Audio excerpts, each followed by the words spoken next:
Hello friends, नमस्कार। Welcome to my channel. तो चलिए स्टार्ट करते हैं आज का सेशन। पहला क्वेश्चन क्या है हमारा, आधुनिकता को अपनी सुरक्षा के लिए अतीत से संबंध रखना चाहिए। तो ये किसने कहा था? तो जीएस फ्रेजर ने कहा था। और जीएस इलियट ने क्या कहा था? निवेदिकता का क्रोचे का आपको बताना है। इनमें से आधुनिकता का लक्षण क्या नहीं है? क्या आधुनिकता का मूल आधार मार्क्सवाद है, या फिर जो समय आधुनिक है वह भविष्य में पुरातन हो जाएगा? इसमें ऑप्शन नंबर सी सही हो जाएगा। शास्त्र के दर्शन को क्या नाम दिया गया? आधुनिकता, अस्तित्ववाद, संतरस या फिर अंजन विपन? तो अस्तित्ववाद नाम दिया गया। क्वेश्चन नंबर 4 है, अस्तित्ववादी दर्शन के प्रभाव से हिंदी की नई कविता में समावेश हुआ। किसका हुआ? कुंठा का, या फिर संतरस्त का, या फिर मृत्युबोध का? तो मृत्युबोध का हुआ था। नेक्स्ट क्वेश्चन है हमारा 5 नंबर है, आधुनिक काल का प्रारंभ आचार्य रामचंद्र शुक्ल ने कब से माना है? तो 1843 से माना है। ठीक है। आधुनिक काल का जनक किसे कहा जाता है? क्या महावीर प्रसाद को? तो यहाँ पर भारतेंदु हरिश्चंद्र को कहा जाता है। ब्रह्म समाज के संस्थापक थे केशव चंद्र, या फिर राजा राम मोहन राय, या फिर स्वामी दयानंद, या फिर स्वामी विवेकानंद? तो कौन थे? राजा राम मोहन राय थे। 1828 में इन्होंने इसका संपादन किया था। ओके, ब्रह्म समाज का। ठीक है। अंग्रेज राज सुख साज साजे सब भारी, पै धन विदेश चली जात ये अति खारी। ये पंक्तियां किस कवि की हैं? सुभद्रा कुमारी चौहान, या फिर स्वामी दयानंद सरस्वती, या फिर भारतेंदु, या फिर प्रताप नारायण मिश्र की? तो ये भारतेंदु हरिश्चंद्र की पंक्तियां हैं। नेक्स्ट क्वेश्चन है, आर्य समाज की स्थापना कब हुई? 1875 ईस्वी, 1865 में? तो 1875 ईस्वी में आर्य समाज की स्थापना कहाँ हुई थी? तो मुंबई में हुई थी। ठीक है। और दयानंद सरस्वती ने किया था। आचार्य रामचंद्र शुक्ल ने भारतेंदु काल माना है 1850 से 1885, या फिर 1868 से 1893, या फिर 1870 से 1900? तो 1868 से 1893 ईस्वी माना है रामचंद्र शुक्ल ने। इनमें से कौन सी पत्रिका भारतेंदु जी के द्वारा संपादित नहीं है? कविवचन सुधा, हरिचंद्र मैंगनीज, या फिर बालाबुधनी? तो भारतेंदु जो है ये हरिचंद्र द्वारा नहीं है। तो ये किसके द्वारा संपादित हुई है, ये आपको बताना है। भारतेंदु के पिता गोपाल चंद्र गिरधर दास ने किस नाटक की रचना की? क्या इन्होंने नाहुस की रचना की, और ये पहला मौलिक नाटक माना जाता है। नाहुस जो है ये पहला मौलिक नाटक माना जाता है। और नाहुस नाम की कविता भी है जो गुप्त जी ने लिखी है, लेकिन किस गुप्त जी ने लिखी है ये आपको पूरा नाम बताना है कमेंट सेशन में। ठीक है। नेक्स्ट क्वेश्चन है 13 नंबर, भारत मित्र समाचार पत्र कहाँ से प्रकाशित होता था? बनारस से, दिल्ली से, कलकत्ता से, या आगरा से? क्या हो जाएगा इसका राइट आंसर? तो इसका राइट आंसर हो जाएगा हमारा कलकत्ता से। भारतेंदु बाबू हरिश्चंद्र का जीवन काल है 1850 से 1885। क्या हो जाएगा? 1850 से 1885। इनमें से कौन भारतेंदु मंडल का साहित्यकार नहीं है? क्या रत्नाकर, या फिर राधा कृष्ण दास, या फिर प्रताप नारायण मिश्र, या फिर बद्रीनारायण चौधरी? तो ये तीनों है, रत्नाकर नहीं है। ठीक है। भारतेंदु युग के रत्नाकर नहीं है। भारतेंदु नाटक नहीं है। प्रेम जोगनी, या फिर रणधीर प्रेम मोहिनी, या फिर अंधेर नगरी, या फिर नील देवी? तो यहाँ पर रणधीर प्रेम मोहिनी जो है ये इनका नहीं है, बाकी इनके ही हैं। तो ये है किसका? रणधीर प्रेम मोहिनी किसका नाटक है? ये आपको कमेंट में आंसर देना है। भारत दुर्दशा किसका नाटक है? भारतेंदु का, प्रताप नारायण मिश्र का, गोपाल चंद्र का, या फिर राधा कृष्ण का? तो ये भारतेंदु का है। ठीक है। और एक ट्रिक लगाएंगे, मैं एक ट्रिक की वीडियो बना दूंगी, उसमें आप लोगों को ये सारे समझा दूंगी। ठीक है। तो एक ही एक ट्रिक से सब याद हो जाएंगे।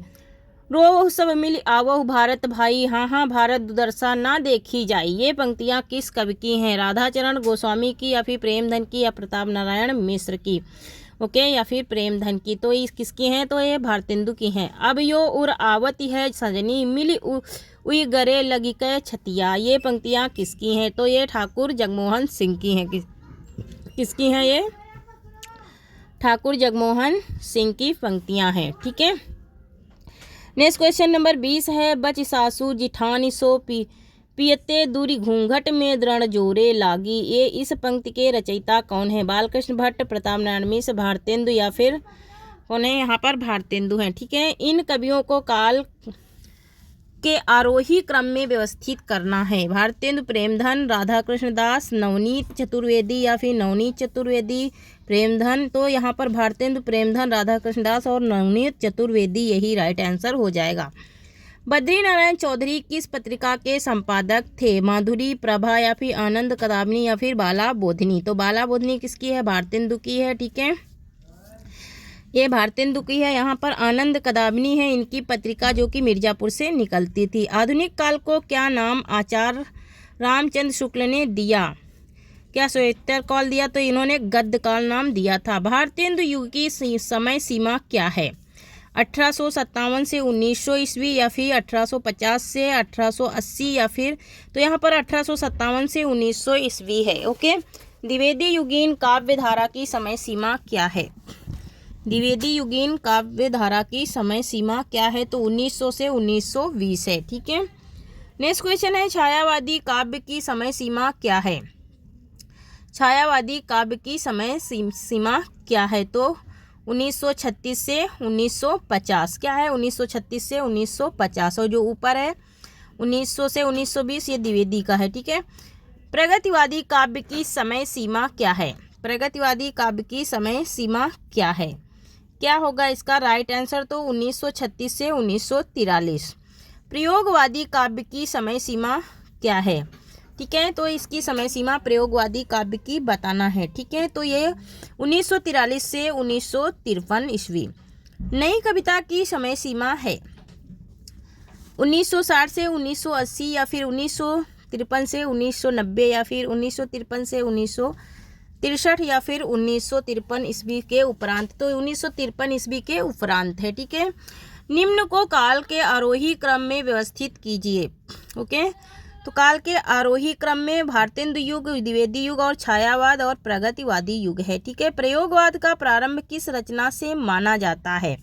ओके, तार सप्तक, नया सप्तक, तो ये तार सप्तक से माना जाता है। और इसकी स्थापना कब हुई थी? तो 1943 में, और दूसरा तार सप्तक 1951 में, तीसरा 1959 में और चौथा 1979 में। तो तार सप्तक का संपादन किसने किया था? तो अज्ञे ने किया था।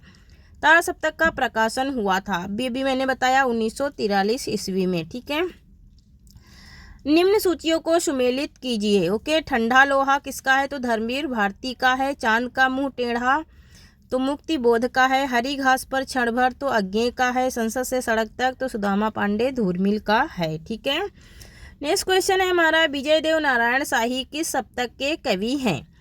तार सप्तक, यहाँ पर वार लिखा है तो सही कर लेना। तार सप्तक, दूसरा सप्तक, तीसरे सप्तक, या फिर इन्होंने तीसरे सप्तक का ये कवि हैं। तीसरा सप्तक का प्रकाशन है क्या? 1959 ईस्वी। ठीक है, दूसरा सप्तक प्रकाशित हुआ था 1951 ईस्वी में। ठीक है, 1951 ईस्वी में। निम्न सूचियों को सुमेलित करना है। कुंवर नारायण किस तार सप्तक के हैं? प्रभाकर माचवे, नरेश मेहता, तो कुंवर नारायण है तीसरे तार सप्तक के, प्रभाकर माचवे तार सप्तक मतलब पहले तार सप्तक के, नरेश मेहता दूसरे के, और जगदीश गुप्त नई कविता के। नई कविता नामक पत्रिका का प्रकाशन कब से प्रारंभ हुआ? ओके, वेरी इंपॉर्टेंट क्वेश्चन है, वेरी इंपॉर्टेंट क्वेश्चन है। नई कविता का प्रारंभ कब हुआ था? तो 1954 में। और ये कहाँ से निकलती थी? तो ये इलाहाबाद से निकलती थी। ठीक है, नेक्स्ट क्वेश्चन देखेंगे। 40 नंबर प्रतीक के संपादक हैं कुंवर नारायण, रघुवीर सहाय, अज्ञे या फिर मदन वात्स्यायन। तो यहाँ पर हमारा राइट आंसर क्या हो जाएगा? अज्ञे। अज्ञे हमारे क्या हैं? प्रतीक के संपादक हैं। निम्न रचनाओं को रचनाकारों के साथ सुमेलित करना है। स्वप्नभंग किसका है? प्रभाकर माचवे का है। चक्रव्यूह किसका है? कुंवर नारायण का। तो वनमुखी किसका है? नरेश मेहता का। ओ अप्रस्तुति तो किसका है? भरत भूषण अग्रवाल का। सर्वेश्वर दयाल सक्सेना किस सप्तक के कवि हैं? तार सप्तक के, दूसरा सप्तक, तीसरा सप्तक, इनमें से कोई नहीं, तो तीसरे सप्तक के कवि हैं। निम्न रचनाओं रचना काल के आरोही क्रम में व्यवस्थित कीजिए। आंसू, झरना, लहर, कमायनी। कमायनी, झरना, आंसू, लहर, या फिर झरना, आंसू, लहर, कमायनी, या फिर लहर, कमानी, झरना, आंसू। ठीक है, तो यहाँ पर बी और डी तो नहीं होगा, यहाँ पर सी और ए में सी आंसर हमारा राइट हो जाएगा। ठीक है, कमायनी का प्रकाशन वर्ष है, ये कब प्रकाशित हुई थी? 1935 में, 1936 में। तो ये 1935 में हुई थी और इसमें 15 सर्ग हैं। ठीक है, 15 सर्ग हैं। चिंता, आशा, श्रद्धा, है ना, इंडा, टिंडा, ये सब आनंद, है ना, तो आनंद इसका अंतिम सर्ग है और चिंता इसका पहला सर्ग है। और पहला और अंतिम अधिकतर पूछा जाता है, अगर तीसरा पूछेगा तो श्रद्धा हो जाएगा। इनमें से प्रसाद द्वारा रचित महाकाव्य है प्रियप्रवास या कमायनी। कमायनी है इनका, प्रसाद माने मतलब कि जयशंकर प्रसाद, और इसमें 15 सर्ग हैं, प्रियप्रवास में 17 सर्ग हैं, ठीक है। और साकेत ये 1931 में प्रकाशित किया गया था, और इसमें सर्गों की संख्या कितनी है, तो इसमें 12 सर्ग हैं, ठीक है। साकेत में कितने हैं, 12 है, ठीक है। उर्वशी काव्य का नायक है, इंद्र है या फिर पूर्वा है या फिर मनु है या फिर श्री कृष्ण है। तो मनु, इंद्र ये तो सब कमायनी के, यहाँ पे पूर्वा है, ठीक है, यहाँ पर पूर्वा है, ठीक है। उर्वशी में कितने सर्ग हैं, 6, 7, 5, 8, ओके। तो क्या हो जाएगा इसका राइट आंसर, उर्वशी में कितने सर्ग हैं, ठीक है। इसका राइट आंसर क्या हो जाएगा, तो इसका राइट आंसर हो जाएगा हमारा, इसमें 5 सर्ग हैं। कितने सर्ग हैं इसमें, तो राइट आंसर इसका हो जाएगा 5, क्या हो जाएगा, 5 सर्ग हैं उर्वशी में, उर्वशी में 5 सर्ग हैं, ठीक है। नेक्स्ट क्वेश्चन हमारा, कमायनी महाकाव्य में सर्गों की संख्या है, अभी मैंने बताया तो अब तो मालूम ही पड़ गया, 15 सर्ग हैं, ठीक है। कमायनी महाकाव्य में 15 सर्ग हैं। इनमें से पंथ की छायावादी कृति है पल्लो, युगांत, गाम्या या फिर स्वर्ण किरण।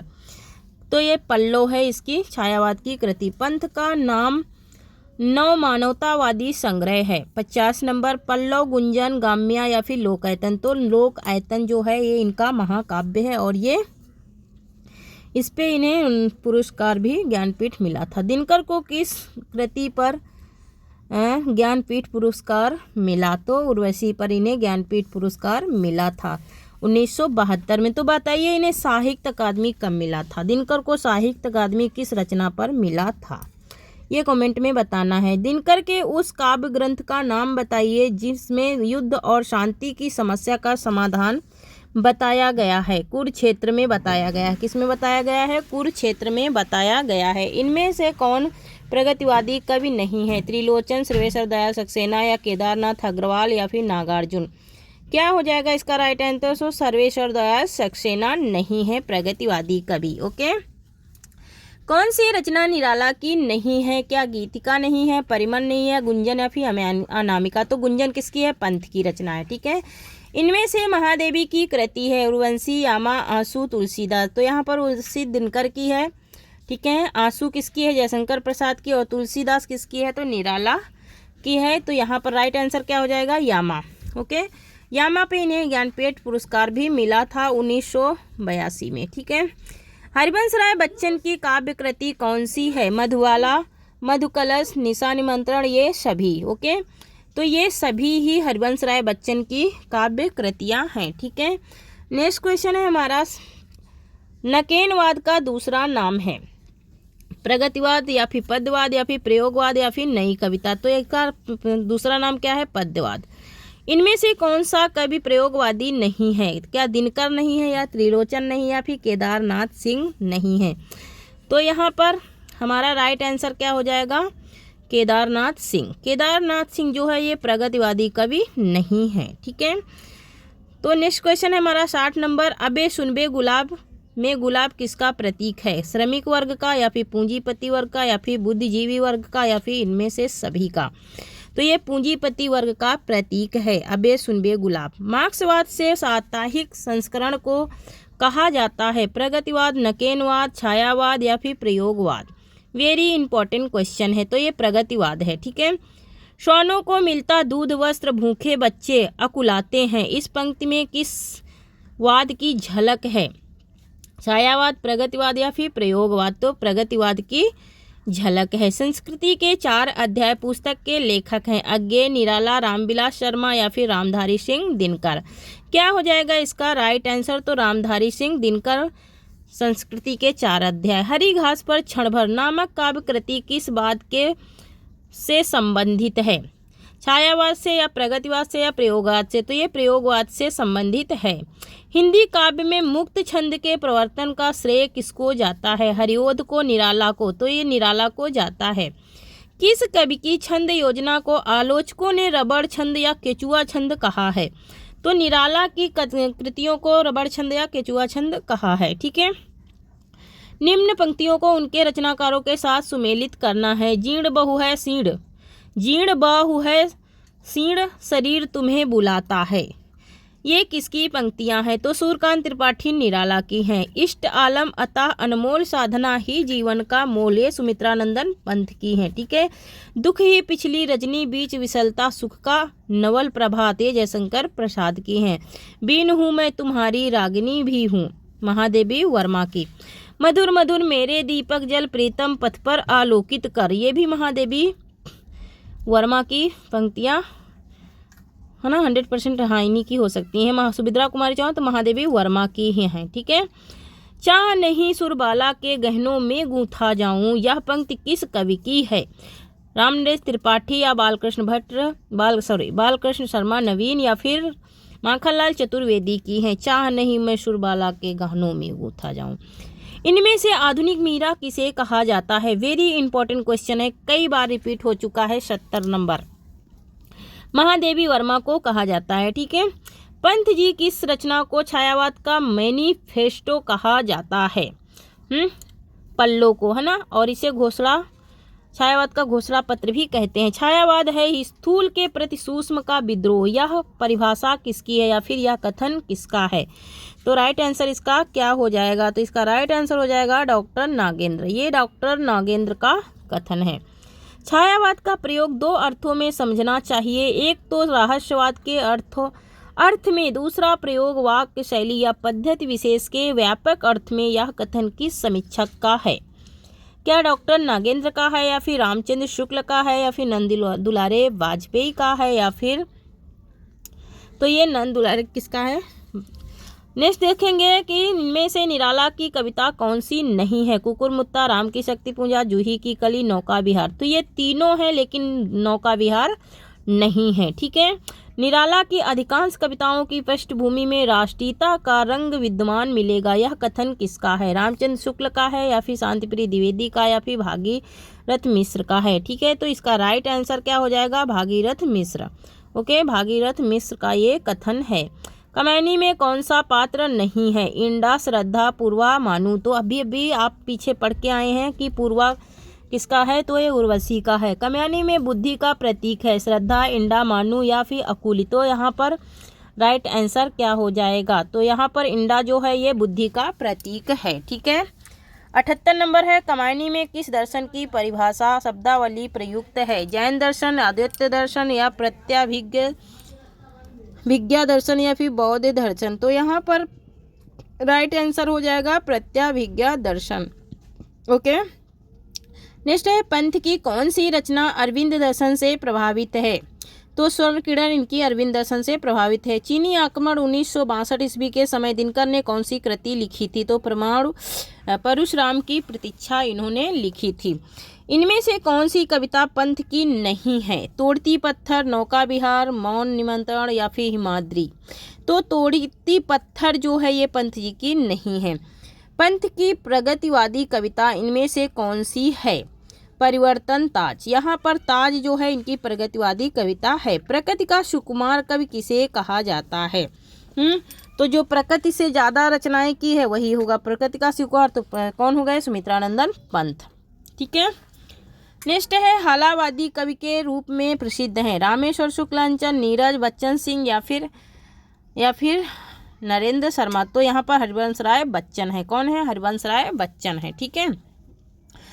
नेक्स्ट क्वेश्चन है हमारा 85 नंबर क्वेश्चन है, अभी तो मुकुट बंधा था माथ हुए कल ही हल्दी के हाथ।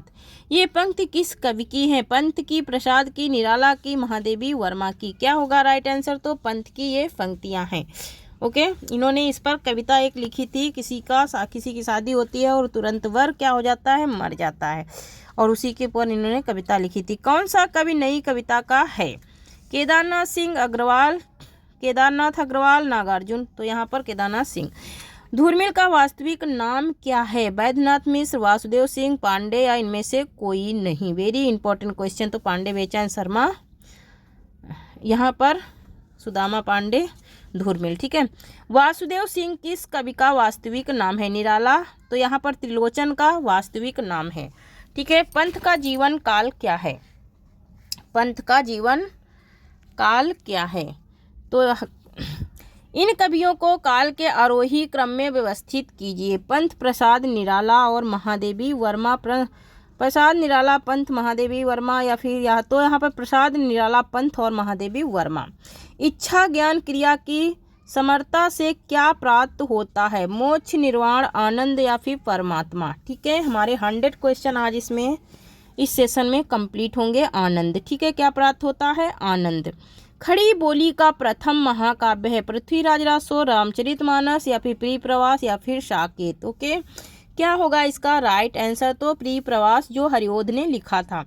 इनमें से छायावादी महाकाव्य है उर्वशी, प्रियप्रवास, कामायनी, साकेत। ओके, तो राइट आंसर क्या हो जाएगा? कामायनी। ठीक है। अरुण, यह मधुमेह देश हमारा, यह गीत प्रसाद की किस रचना से लिया गया है? ओके, यहाँ पर कार्नेलिया गाती है अरुणिया मधुमेह देश हमारा चंद्रगुप्त से लिया गया है। छोड़ दुमों की मृदु छाया, तोड़ प्रकृति से भी माया, वाले तेरे बालू जाल में कैसे उलझा दूं लोचन। पंत जी की ये पंक्तियां हैं। अबला जीवन है तुम्हारी यही कहानी, आंचल में दूध और आंसू आंखों में पानी। ठीक है, ये प्रसाद के यशोधरा से ली गई है। किसके? नहीं, सॉरी, प्रसाद के नहीं, मैथिली शरण गुप्त की यशोधरा से। उर्मिला का विरह वर्णन संकेत के किस सर्ग में वर्णित है? पंचम सर्ग में या फिर नवम सर्ग में वर्णित है। साकेत नगरी का तात्पर्य है अयोध्या, काशी, चित्रकूट, हरिद्वार। क्या होगा इसका राइट आंसर? तो अयोध्या। क्वेश्चन नंबर लास्ट है। अरि ओ करुणामय प्रभा। प्रभामय किसकी रचना है? तो आज्ञे की है। किसकी? आज्ञे की। तो थैंक यू गाइस, आज के लिए इतना ही। कैसा लगा ये सेशन आप कमेंट में ज़रूर लिखना। Okay, thank you. जय हिंद, जय भारत। तब तक के लिए स्वस्थ रहिए, मस्त रहिए और हंसते रहिए। Okay, thank you.